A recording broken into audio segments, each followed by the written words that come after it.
Okay, you're now live. Great, thank you very much.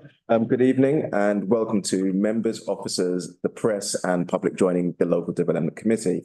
The meeting is being live streamed on YouTube, so welcome to everyone online joining us. Some of our officers are joining this evening's meeting via Zoom. Can everyone present hear me in the room and online? I can see nods and smiles, that's good.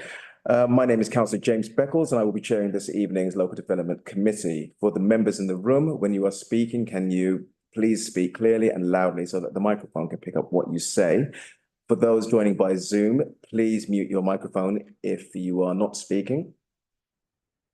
I will now ask the members of the committee and officers to introduce themselves, starting on my left. Mujibur Rahman, Councillor for Estate East. Thank you very much. Councillor Saeed Bashar, Utility Board. Councillor Sawa Alam, East Ham South. Councillor Larissa Jvitska, District Eastwood. Thank you. Councillor Mohammed, East Ham. Noor Baido, Little Inn Forward.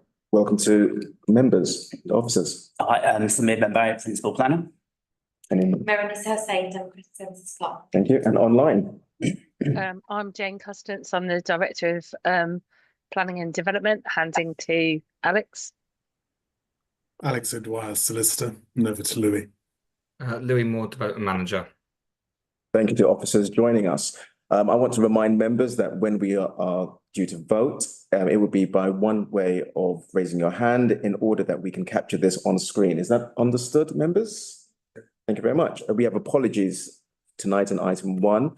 Apologies from Councillor Sabia Kamali, Carolyn Corbyn, and I believe Jane Lofthouse. Is that noted? Correct. Thank you very much. Councillor Salim as well. And Councillor Salim Patel. Thank you very much. We will add that to the notes. Item 2 is the minutes of the last meeting, pages 11 to 14. If members present would like to quickly look through the minutes to make sure that it's all accurate. I have no comments, but if any members do, page 11, 12, 13. Were there any comments, suggestions or amendments by members? None. So let's take that as a matter of record. We'll agree those minutes.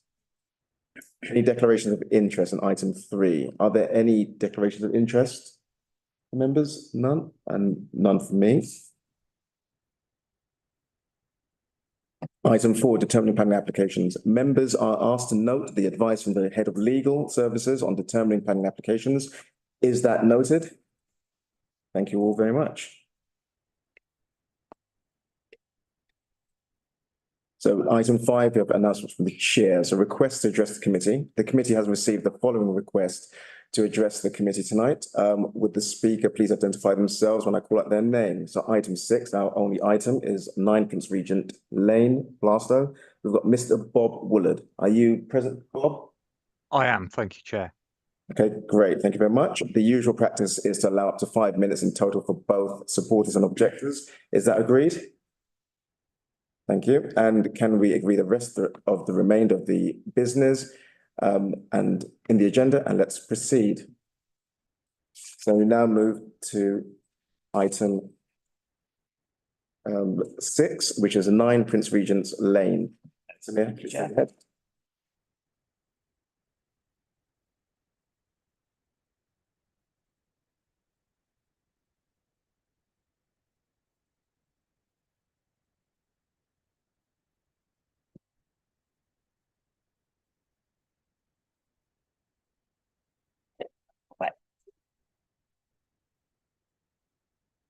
Good evening, everyone. This is item 6, which is a section 73 application to a previous planning permission at 9 Prince Regent's Lane.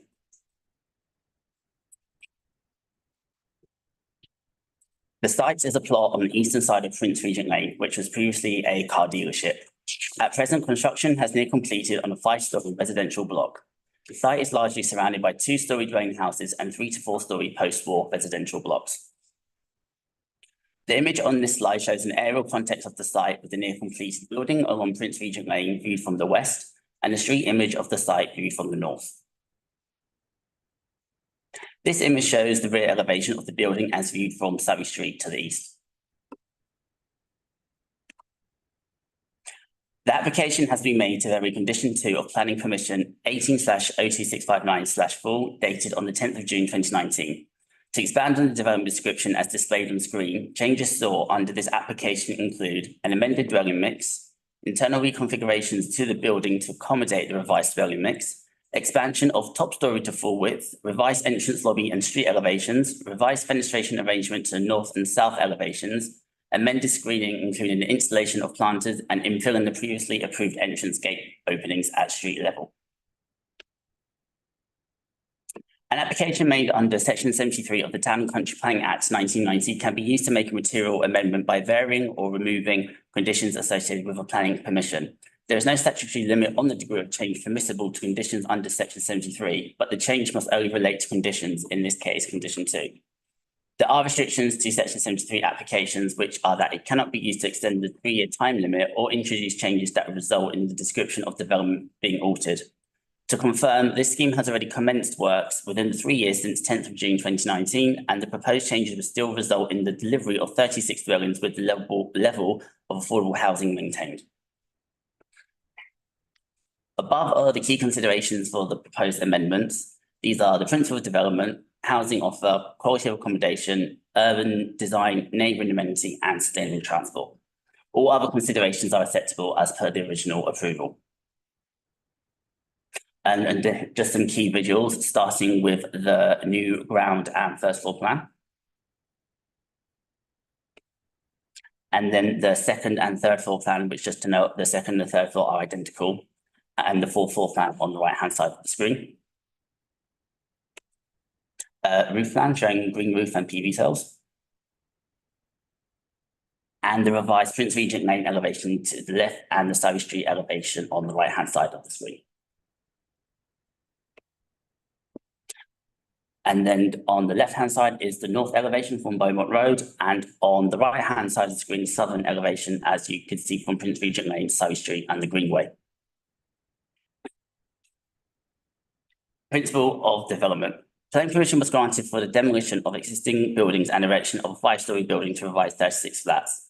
The principle of development was considered acceptable in the original planning application, and as the provision and quantum of housing has not changed as a result of this application, the principle is still considered acceptable. Therefore, the principle of development is supported. Housing offer. Both the London Plan and Newham Local Plan require residential development to achieve a dwelling mix of larger and smaller homes. Policy H1 of the local plan requires major development to have a dwelling mix comprising of 39% family-sized homes. The proposed dwelling mix would comprise of 50% family housing, which is supported and is an increase from the extant permission.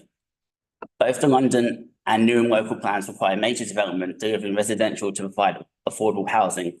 The offer of 19% as per the extant permission has been maintained in this revised scheme, which is supported. Policy of accommodation. All the units will comply or exceed specified space standards for internal and external living space. The units will also provide a good layout, including circulation space with an acceptable provision of natural ventilation, natural light, and outlook. The 3-bedroom units would also be dual aspect. Policy compliant wheelchair accessible units are also provided, and therefore the policy of accommodation is supported. Moving on to urban design, and just to reiterate again, the design changes proposed are expansion of the top story to full width, revised entrance lobby and street elevations, fenestrations to north and south elevations, amended screening and infilling of the previously approved entrance gates opening at street level. Officers have carefully considered the design of the scheme, and following revisions upon officer advice, considered the scheme to still deliver a high quality of design and not diverge significantly from the original development. Conditions were attached upon the extant permission, which required further details to be discharged, which were subsequently discharged by virtue of approval of details application. However, as the external appearance and form of the building has been altered from the extant permission and the associated details, it is considered necessary in this instance for updated details in regard to condition 10 to be submitted for approval to correlate with this revised scheme. Neighbouring amenity. The proposed development would have some impact upon the amenity of neighbours at Prince Regent Lane and Beaumont Road in regard to daylight, sunlight and outlook. However, these impacts would represent a minor increase in comparison to the extant development, which officers consider is outweighed by the uplift in residential, including family housing. In addition, it is considered that proposed development will not adversely harm the amenity of other surrounding properties to the east and southeast of the site. Transport, servicing and waste. The site is in a PTAL of 4, which indicates good access to public transport. The development will be car-free through no provision of parking spaces on site and secured by Section 106 agreement to restrict parking permits as per the extant permission and maintained in the associated deed of variation for this application. The quantum of cycle parking and refuse storage provided is supported with a condition recommended for updated cycle parking details to account for the revised storage room. Overall, transport, servicing and waste is supported. Other considerations, sustainable development. The scheme will be subject to zero carbon contribution of £65,835. However, this is taken into account a £52,000 payment that was already paid in relation to the extant permission. Archaeology conditions were previously discharged prior to the building of the development, and all prior planning conditions and Section 106 agreements in relation to the approved scheme still maintain. With respect to all the above matters, the proposal is supported as detailed on pages 29 to 30 of the committee report. Therefore, in recommendation, the Local Development Committee is asked to resolve to 1, agree the reasons for approval as set out in the committee report, and 2, delegate authority to the Director of Planning and Development to grant planning permission subject to the completion of legal agreement under Section 106 of the Town and Country Planning Act 1990, based on the heads of terms identified at Appendix 11 of the committee report and conditions listed in Appendix 10 of this committee report. Thank you. Great, thank you very much, Samir. Bob, do you have anything to add? And if you do, you can start now. Sorry, is this my 5 minutes? Can I clarify? Is that? Yes, that's your 5 minutes. Oh, lovely. Okay, thank you. Thank you, Chair. Thank you, members of the committee. Very much appreciate the opportunity to speak this evening in support of your officer's recommendation to approve these amended plans for the site Prince Regent Lane. The revisions as presented are the result of an extensive and constructive collaboration with your officers over many months. Throughout this process, we've responded directly and positively to the detailed feedback provided and the planning guidance that your officers have given to us. The result in front of you is a development that not only meets, but in many respects exceeds the expectations of policy in terms of housing quality, design integrity and the benefits to the local community. Members may recall, and as has been set out, the original scheme was approved some years ago and construction had commenced before being paused due to the impacts of the COVID pandemic and the resulting economic instability that came out of that. In particular, inflation in material and labour costs, combined with the changes locally in housing demand, meant that the approved layout and specification wouldn't be viable in that form. Rather than abandon the project or seek significant compromises, the applicants worked hard to adapt the scheme in a way that maintains all of the key commitments, maintains everything that was promised to be delivered originally, while ensuring that the development can be completed now and provide much needed homes for local people as soon as possible. In fact, as your officer's report highlights, the revised scheme offers some tangible improvements. Notably, it now delivers an enhanced housing mix with significantly increased proportion of family-sized 3-bedroom homes. Now we're up to 50% of all the units, which is well in excess of the 39% policy target. This shift directly reflects current housing needs in the borough and is actually a happy outcome of the pause and the need for a redesign. All the dwellings exceed national space standards and benefit from good internal layouts, appropriate levels of amenity space, as has been pointed out, and high environmental and accessibility standards. At least half the homes are dual aspect, and even those that have a single aspect have been carefully planned to ensure that there's adequate natural light, ventilation, and excellent living quality. The design alterations externally have been sensitively handled with a clear reference to the originally approved facade treatment.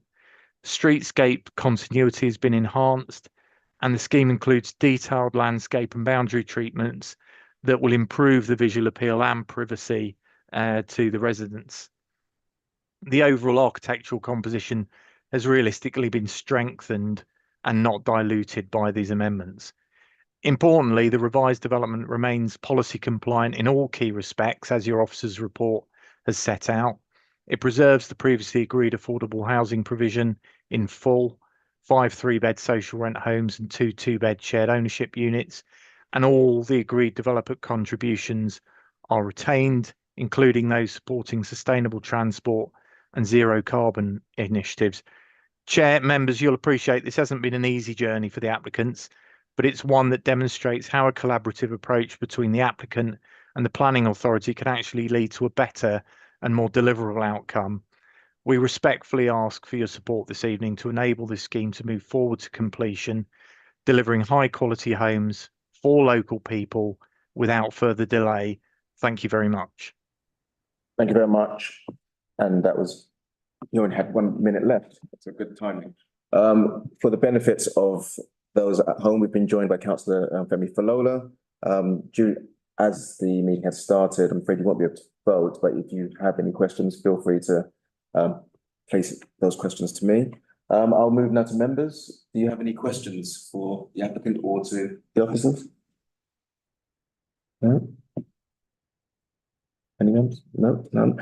Okay, I've got just a handful of questions, and one was around the roof garden or the green roof, and in terms of, is that photovoltaics that were there? And in terms of maintenance of that green roof, who will take that on? Will it be the residents or will it be the management agency that will? I would assume management, but it might be best for the applicant maybe to answer that one. Bob, are you able to enlighten us about who would take on the maintenance of the green roof? It will be a management company. Okay. Chair. And how many units were affordable out of the 7. 7? Okay. And it was shared ownership was one offer? And any London affordable rent there? I think it was 5 at social rent and 2 at shared ownership. Okay. And is that an acceptable mix of affordable for us? Yeah, take into account the viability assessment that was done for the stamp permission, and also there was a viability assessment that was done for this one, which also showed that the financial situation was actually slightly worse than in 2018. We find the maintaining of that affordable housing provision a benefit. Okay. And in terms of the family size dwellings, it's good to see that 50% of the homes this development will be family size, so 3-bedroom. In terms of their size, is that policy compliant or have they gone beyond the policy limit? In terms of space standards, they have gone beyond the threshold of what's described in the London plan and the housing design guidance. Okay. And any questions from members? Councillor Falola? You might have addressed it before I came in, but I'm just wondering, when you are allocating this property to people, is there any way you're gonna give priority to those who live in Newham? Apart from social housing, the social housing. I think within the social rent, that's the only mechanism we can do. Unfortunately, for private market sale or rent, us as the authority don't have control over how the private market works. So whilst we hopefully endeavour for it to be for new residents, we can't put anything in place for that. So that's down to the market to play out. Okay. This is something that the applicant can help us with in terms of how you market the properties. Will they be specifically geared towards people who live within the borough, or does your client have a wider marketing strategy to reach more people? I mean, the marketing strategy will be primarily focused on the local area, because for the most part, people, when they're moving into new and improved housing, tend not to travel a long distance. It tends to be, particularly for family accommodation, they may already have children in local schools, so they don't particularly want to go far. So it makes absolute sense to market all of the properties primarily at the local market, but of course that's not exclusive, and it would be obviously sensible of the developer to make sure that they're not narrowing that scope too far. So obviously when properties are marketed, whether it be on Zoopla or Rightmove or whatever, obviously people from anywhere have the opportunity to view those details, and if they wanted to move to the area, then obviously they're not excluded from doing that. I hope that helps. It does to a degree. Councillor Flola, any? I appreciate what you said, but that you're going to localize the marketing strategy. Now, looking forward, like we have a lot of issue with housing in Newark, especially, and you are building this building in Newark. When you are putting it out for people, let's say two people comes in to negotiate for one property, and they both qualify, one from Newark, one from Parham. Is there any criteria to pick the one from Newark? Is this in regards to the social or the private? The private, that's right. From a planning perspective, there isn't. There isn't? No. Sorry, just to add, unfortunately, as Samir first kind of said, it's outside the remit of planning and our kind of legislative ability to limit the kind of sale of the private rent. That's why, or the private sale. That's why, obviously, with the social rent, and we can do that, and that would obviously be to people on the new housing waiting list through registered providers. But unfortunately, on that market, housing, we can't do that. Thanks for the clarification, Louis. Do you have anything to add there? No. I wanted to pick up the daylight and sunlight, even though we are outweighing the impact or the negative impact on the basis of family housing. How do we come to that assessment that the impact on other amenities and other neighbours? It's not necessarily a case of just because we're delivering residential or particularly family housing that just outweighs just any loss of amenity, for instance. But what I tried to describe in the report is because the extant permission had the majority of the bulk constructed anyway, which caused a lessening to amenity to neighbouring properties. It was more of an assessment of the difference between what's now being built or proposed in comparison to the extant scheme, and in terms of bulk, it was just the short outfilling of that top story. So taking that into account with the delivery of the residential and the affordable housing, we came to an unbalanced conclusion that the slightly less loss of amenity, there's justification. Okay, that's fine. And in terms of the dual aspect, the majority of homes in this property or within this development have dual aspects, so they're getting a lot of sunlight into their properties already. Yeah. Okay. Unless there's any questions, we'll move now to the vote. Roof garden. Sorry, yes. On the roof garden, has the maintainability has been agreed with the developers, the management who will maintain that? Because sometimes what happen, especially with the green spaces, it's get unnoticed in the winter time, and then what happens, it becomes kind of mess, especially when it's not in the outdoor areas, the top of the. Yes, so for the just to confirm, it's not a roof garden per se, it's just more of a green roof for biodiversity measures with access for the PV cells. There is it might appear like a roof garden because at the top of the stair shaft there is doors, but that's just more for roof maintenance rather than. And for the benefit of members and also those viewing at home, could you describe what the green roof will consist of? Is it turf or astroturf, or is it actual living organic? It's sedum roof. Sedum. Okay. Can you explain what sedum is? If you can. If I can technically. Right.